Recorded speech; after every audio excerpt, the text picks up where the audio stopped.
안녕하세요 여러분, 프리시스입니다. 지난 시즌부터 총정리 프리뷰만이 아니라 방영 후의 감상도 함께 올려나가고 있는데, 우선 일본 쪽에서 특히 화제가 되거나 논란이 있었던 애니들을 살펴보겠고, 그 뒤 다크호스라 할 만한 작품들을 중심으로 시즌을 중간평가하는 시간을 가져보도록 하겠습니다. 일단 주목도 면에서 방영 전후로 가장 말들이 많았던 건 역시 원펀맨입니다. 그토록 고대되어 온 3기의 감독이 액션 연출 경험이 거의 없는 스태프란 게 밝혀져 해외 팬들이 방영을 시작하기도 전에 들고 일어났고, 이에 감독이 자기소개와 함께 사과하는 전례 없는 일까지 벌어졌을 정도였죠. 솔직히 1기는 매드하우스에서 당시 감독의 인맥으로 실력 있는 애니메이터를 모아 만들었던 특수한 케이스였던 데다 이미 2기에서 한 차례 퀄리티 저하를 겪어 내성도 붙었을 테니 결과물을 보고 얘기할 문제라 여겨졌습니다만, 오히려 방영 뒤 소동은 더 커지고 말았습니다. 전체적으로 정주화 및 클로즈업과 부드럽지 못한 움직임이 많았고, 특히 2화의 언덕 장면은 조롱의 대상이 되는 등 걱정한 대로였다며 평점이 바닥을 친 겁니다. 진위는 불확실하나 하청업체 쪽 리크에 따르면 예산 편성부터가 쥐어짜진 상태였다고 하는 얘기마저 나와 비판에 더욱 불을 지폈죠.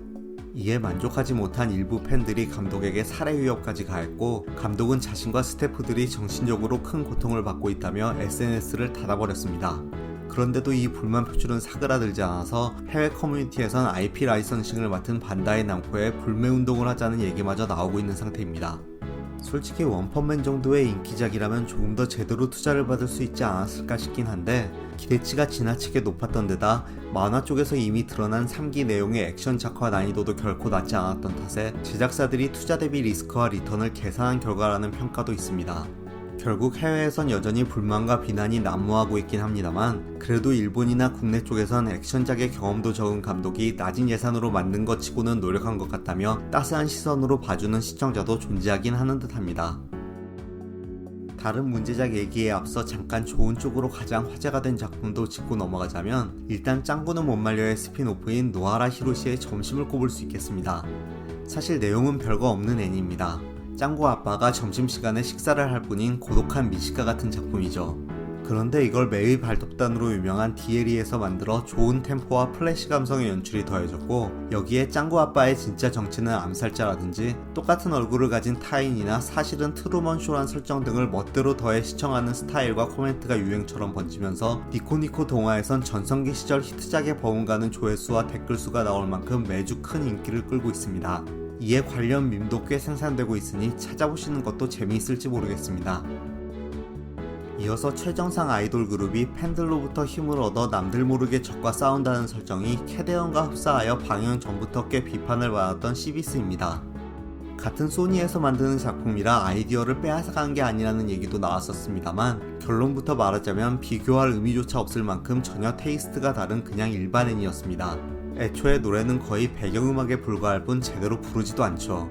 사전에 주인공이라 알려졌던 캐릭터가 첫 화에 죽으면서 시작되고, 그 유지를 이어받은 친척 동생이 새롭게 아이돌 전사가 되어 성장해간다는 왕도격 소년 만화 같은 작품이었습니다.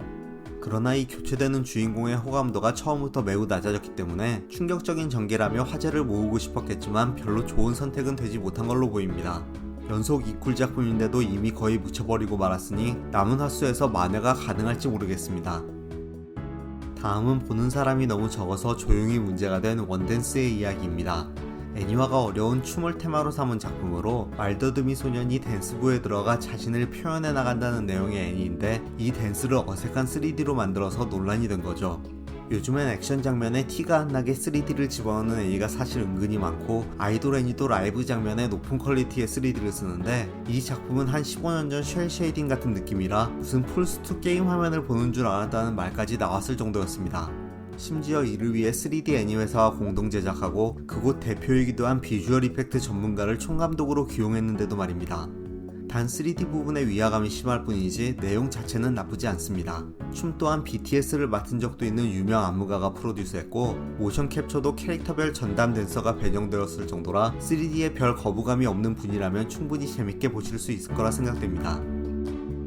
이외에도 사실 이번 시즌에 가장 안 좋은 쪽으로 화제가 됐던 건 치토세구는 라문의 병속의 인싸 주인공 논란입니다만, 이 얘긴 너무 길어져서 영상을 따로 만들어 올려두었으니 그쪽을 봐주시길 바라겠고, 여기서부터는 의외로 괜찮았던 숨겨진 작품들 얘기와 나머지 4분기 신작의 간단한 감상평을 해보도록 하겠습니다. 우선 이번 시즌 다크호스로 첫 손에 꼽고 싶은 작품은 바로 그노시아입니다.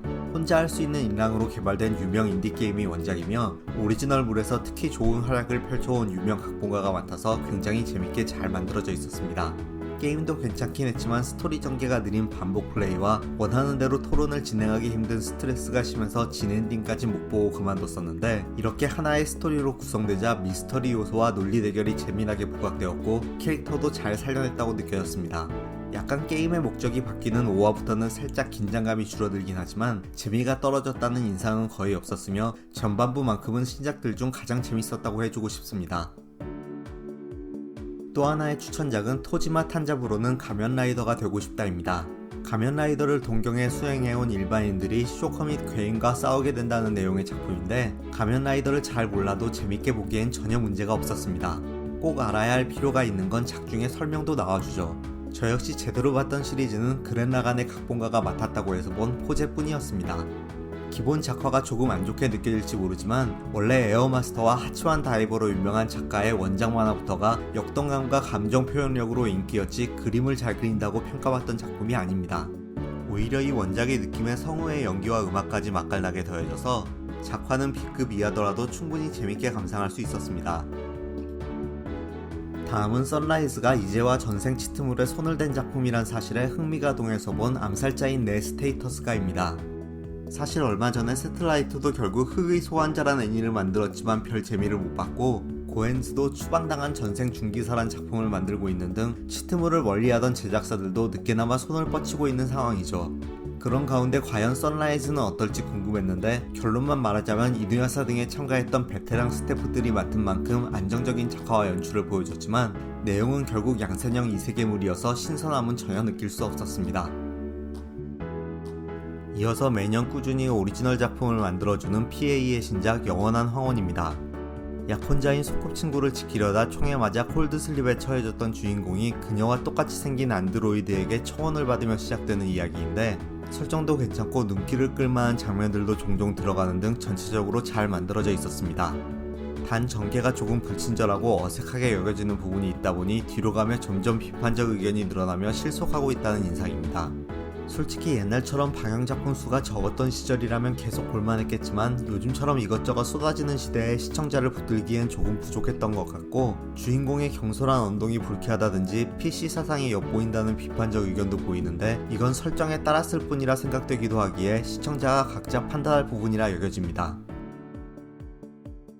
여기서부터는 요즘 은근히 많아진 러브 코미디들을 빠르게 살펴보도록 하겠습니다. 제대로 빨지 못하는 흡혈귀짱은 첫화가 전부나 다름없는 내용이었는데 그냥 귀여운 캐릭터를 보는 킬링타임용 애니로는 나쁘지 않았습니다. 솔직히 러브 코미디라기보다는 일상물에 더 가깝다는 인상이었죠. 참고로 이 애니는 첫화부터 작화를 전부 동남아 업체에 완전 위탁하고 있었지만 별로 나쁘다는 생각은 안 들 만큼 해외 작화력도 많이 올라왔다고 느껴집니다. 태양보다 눈부신 별은 요즘 보기 드물 정도로 스트레이트한 순정물이었습니다. 원작 만화가의 전작인 내 이야기는 히로인이 구시대적 여성상의 계산된 애교 같은 태도를 보여 여성 독자들의 미움을 받은 걸로 상당히 유명했는데, 그걸 의식해 개선시킨 듯한 히로인 설정을 보여주긴 하지만 본질적으로는 비슷한 타입이라 느껴지기에 역시 호불호는 갈릴 듯 했습니다. 그래도 올드한 타입의 내용이 반대로 신선하게 느껴져서 적어도 최신화까진 재밌게 보고 있는 중입니다. 네이버의 영어권 웹툰이었던 렛츠플레이는 북미 원작다운 신선함이 있는 작품이었고, 두 주인공이 인디게임 개발자와 스트리머라는 점도 요즘 시대상에 잘 어울리는 내용이라 느껴집니다만 작화 스타일이 독특한 게 진입장벽이 될지도 모르겠습니다. 기억상실에 걸린 히로인의 이야기인 내가 너무 귀여운 걸 어쩌겠어는 일단 긍정을 주제로 삼고 있는 게 마음에 들었는데, 그냥 코미디가 아니라 약간의 미스터리와 스릴러 요소도 들어간 게 상당히 흥미로웠습니다. 쉐릴 등으로 유명한 엔도 아야시의 뚱보 캐릭터 연기도 신선했고 말이죠. 단 원작이 아직 비밀들이 전부 밝혀지지 않은 채 여전히 연재 중이어서 애니의 결말에 따라선 소화불량으로 남을지도 모르니 주의가 필요하다고 생각됩니다. 이외에도 선일 굵은 작화가 마음에 들어 좋았지만 남주가 항상 닫혀있는 이유가 부주의하고 조심성이 없을 뿐이라는 게 계속 신경 쓰이던 야노군의 평범한 일상이라든지, 수인 캐릭터가 귀여웠던 너와 너무 사랑이 된다와 코미디가 맞나 싶은 만화업계 이야기인 웃음이 끊이지 않는 직장인이다 등 보고 있는 애니는 더 있지만 그다지 할 말이 많은 작품도 아니고 너무 길어지기도 했으니 이번 시즌 중간평가는 이 정도로 마무리하겠습니다. 이번 영상의 비중에서 알 수 있듯이 이번 4분기는 그야말로 러브 코미디가 쏟아져 나온 시즌이었고 그만큼 하락세라 보이던 이세계물은 줄어들었었는데 다시 내년 1분기에는 이세계물의 비중이 크게 늘어납니다. 자세한 건 다음 달에 올라갈 총정리 프리뷰를 봐주시길 바라겠고 이 채널에선 프리뷰만이 아니라 시즌 중간 평가나 애니 관련 사건 사고 등 다양한 이야기를 해나가고 있으니 구독과 좋아요 부탁드리겠습니다. 시청해주셔서 감사합니다.